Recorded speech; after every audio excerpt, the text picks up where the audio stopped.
আসসালামু আলাইকুম, সবাইকে ইজি টু লার্ন একাডেমিতে স্বাগতম।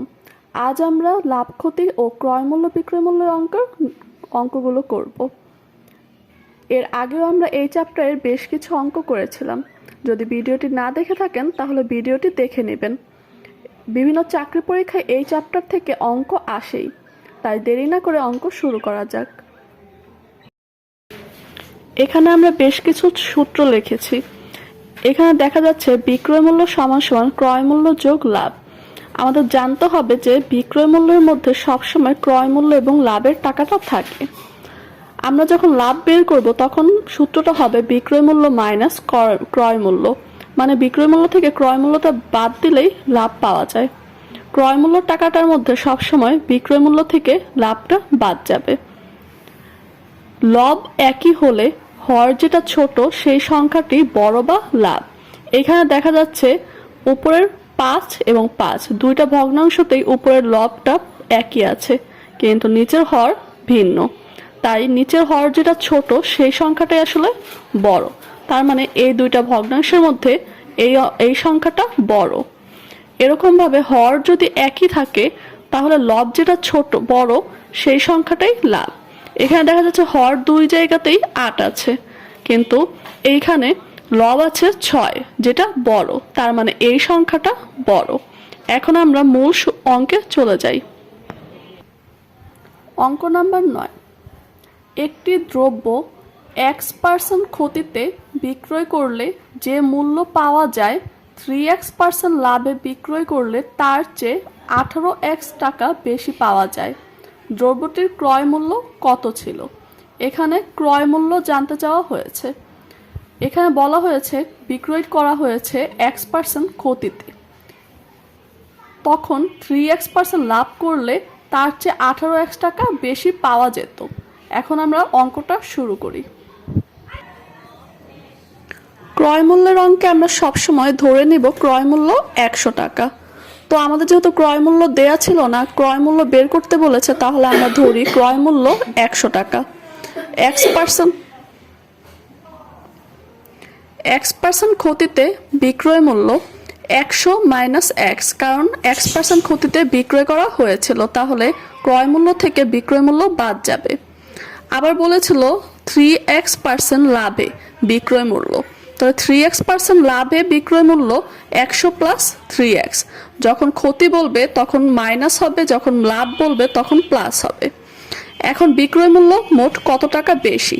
তো বিক্রয় মূল্য বেশি, এই যে 100 প্লাস 3x, এটা থেকে যদি আমরা ক্ষতিটা বাদ দেই, এই যে ক্ষতি মাইনাস ক্ষতিটা বাদ দিয়েছি, তাহলে এই 100 আর এই 100 কাটাকাটি যায়, আর 3x আর x এখানে মাইনাসে মাইনাসে প্লাস x হয়ে যায়, তাহলে 3x আর প্লাস x 4x, তাহলে শুধুমাত্র 4x পাই, তাহলে বিক্রয় মূল্য বেশি 4x।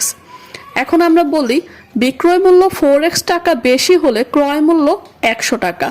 এই যে ক্রয় মূল্য 100 টাকা, তো বিক্রয় মূল্য 1 টাকা বেশি হলে ক্রয় মূল্য অবশ্যই আরো কম হবে। আর আমাদের প্রশ্নে বলেছিল 18 টাকা বেশি হলে, তাহলে বিক্রয় মূল্য 18x টাকা বেশি হলে ক্রয় মূল্য এখানে কাটাকাটি করলে 450 টাকা। তার মানে আমরা বুঝতে পারছি দ্রব্যটির ক্রয় মূল্য ছিল 450 টাকা। নেক্সট অঙ্ক নাম্বার 10। একটি শার্ট 15% লাভে 1380 টাকায় বিক্রয় করা হলো। শার্টটির ক্রয় মূল্য কত? এখানে বলাই হয়েছে যে বিক্রয় করা হয়েছে মোট 1380 টাকায়, যেখানে লাভ ছিল 15%। তো আসল ক্রয় মূল্যটা কত ছিল? অঙ্কটা এখন করা যাক। আমরা আগেই বলেছি যে এখানে যেটা চাইবে সেটা আমরা ধরে নিব, তাহলে ধরি শার্টটির ক্রয় মূল্য x টাকা। শার্টটির যেহেতু ক্রয় মূল্য চাওয়া হয়েছে, তাহলে আমরা ক্রয় মূল্য ধরেছি x টাকা। এখন আমরা সরাসরি প্রশ্ন মতে চলে যাব। প্রশ্ন মতে এই xটা হচ্ছে ক্রয় মূল্য, আর আমাদের বলে দেওয়া হয়েছে বিক্রয় মূল্য হচ্ছে 1380 টাকা। তাহলে এটা কি? আমরা সূত্রে দেখেছি বিক্রয় মূল্য সমান সমান ক্রয় মূল্য যোগ লাভ, আর এই 15% হচ্ছে লাভ। ক্রয় মূল্য যোগ ক্রয়ের উপর লাভ 15%, ক্রয়ের উপর লাভ মানে ক্রয় গুণ 15%, ক্রয়ের উপর লাভ সমান সমান বিক্রয় মূল্য। তার মানে ক্রয় মূল্য যোগ ক্রয়ের উপর লাভ মানে লাভ সমান সমান বিক্রয় মূল্য। এখন এই x এখানে আর 15% গুণ এক্স হলে 0.15x ইকুয়াল 1380। এইখানে মনে মনে এক আছে, মানে এক্স এর সাথে এক আছে, আর এখানে আছে 0.15x, তার মানে 1.15x। এখানে এক্স আর এটা যদি এই পাশে চলে যায় তাহলে দশমিক উঠে এখানে 100 বসে, আর কাটাকাটি করলে 1200 টাকা। তার মানে আমরা বুঝতে পারি যে শার্টটির ক্রয় মূল্য ছিল 1200 টাকা। উত্তর 1200 টাকা। অঙ্ক নাম্বার 11। একজন ফল বিক্রেতার 5% ফল পচে গেল এবং আরও 5% ফল পরিবহনের সময় নষ্ট হলো। তার মানে আমরা বুঝতে পারছি 5% ফল যদি পচে যায় এবং 5% নষ্ট হয়, তার মানে তার মোট নষ্ট হয়েছে 5 আর 5 মানে 10%। বাকি ফল শতকরা কত লাভে বিক্রয় করলে মোটের উপর 20% লাভ হবে? 10% ফল নষ্ট হয়ে গিয়েছে, তাহলে মোট ফল যদি 100 হয় তাহলে 10% নষ্ট হয়ে গেছে। বাকি 90% বিক্রয় করতে হবে, কিন্তু লাভ থাকতে হবে 20%। অঙ্কটা করা যাক। মোট নষ্ট হয় 5% যোগ 5% মানে 10%, আর অবশিষ্ট থাকে মোট 100% থেকে 10% নষ্ট হয়ে গেলে মোট ভালো থাকে হচ্ছে 90%। তাহলে ক্রয় মূল্য যদি 100 টাকা হয়, আমরা আগেই জানি যে সব কিছুর ক্রয় মূল্য যেখানে দেয়া থাকবে না আমরা তা 100 টাকা ধরে নেব। ক্রয় মূল্য 100 টাকা হলে বিক্রয় মূল্য 120 টাকা, কারণ আমাদের বলেছে 20% লাভে বিক্রি করতে। তাহলে 120 টাকা। তাহলে 90 টাকায় ফল বিক্রি করতে হবে 120 টাকা, কারণ আছে শুধু 90%। তাহলে 1 টাকার ফল বিক্রি করতে হবে অবশ্যই আরও কমে, এবং শতকরা মানে 100 টাকায় ফল বিক্রি করতে হবে এত। এটা এখন কাটাকাটি করলে 133.33 আসে। তাহলে শতকরা লাভ হয় আমাদের 133 থেকে 100 যদি বাদ দেই তাহলে 33.33%। এখন এইখানে উত্তরে পার্সেন্ট লিখতে হবে, কারণ আমাদের শতকরায় লাভ চেয়েছে। অঙ্ক নাম্বার 12। একটি ছাগল 10% ক্ষতিতে বিক্রয় করা হলো। বিক্রয় মূল্য আরও 36 টাকা বেশি হলে 12.5% লাভ হতো। ছাগলটির ক্রয় মূল্য কত? বিক্রয় করা হয়েছে 10% ক্ষতিতে, কিন্তু যদি আমরা 36 টাকায় বেশি করতাম তাহলে 12.5% লাভ হতো। ক্রয় মূল্য জানতে চাওয়া হয়েছে। অঙ্ক শুরু করি।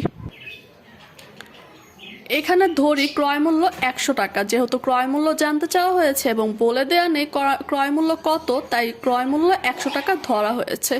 তাহলে 10% ক্ষতিতে বিক্রয় করা হলে ক্রয় মূল্য -10, তাহলে 90 টাকা। আর লাভ বলেছে 12.5% লাভ হতো, তাহলে 12.5% লাভ হলে ক্রয় মূল্য 100-র সাথে 12.5 যোগ করলে 112.5%। তাহলে বিক্রয় মূল্যটা বেশি কত হতো? 112.5 মাইনাস 90, তার মানে 22.5 টাকা বেশি হতো। তাহলে 22.5 টাকায় ক্রয় মূল্য কত টাকা? 100 টাকা। তাহলে 1 টাকায় কত? আর 36 টাকা লাভ হলে কত? তো 36 টাকায় হবে 160 টাকা। তাহলে উত্তর ক্রয় মূল্য হচ্ছে, ছাগলটির ক্রয় মূল্য হচ্ছে 160 টাকা। অঙ্ক নাম্বার 13। এই অঙ্কটা খুবই ইম্পর্ট্যান্ট, এটা প্রায় সময় পরীক্ষায় আসে। চিনির দাম 20% কমলো। চিনির দাম 20% কমলো, কিন্তু চিনির ব্যবহার 20% বৃদ্ধি পেল। যেখানে চিনির দাম কমেছে, তো চিনির দাম কমার জন্য সবার ব্যবহার বৃদ্ধি পেয়ে গিয়েছে। তাহলে 20% কমলো এবং অপরদিকে 20% বৃদ্ধি পেল। এতে চিনি বাবদ ব্যয় শতকরা কত বাড়লো বা কমলো? চিনির ব্যয় শতকরা কত বেড়েছে বা কমেছে? অঙ্ক করা যাক। ধরি ক্রয় মূল্য 100 টাকা, 20% কমে চিনির মূল্য 100 মাইনাস 20 মানে 80 টাকায় দাঁড়িয়েছে। চিনির ব্যবহার 20% বৃদ্ধি পেয়ে চিনির ব্যবহার বেড়েছে 120 টাকা। তাহলে 100 টাকার স্থলে ব্যবহার করে এখন 120 টাকা। আগে যেখানে 100 টাকায় ব্যবহার করত, এখন বৃদ্ধি পেয়ে 20% বৃদ্ধি করে সেটা হয়েছে এখন 120 টাকা।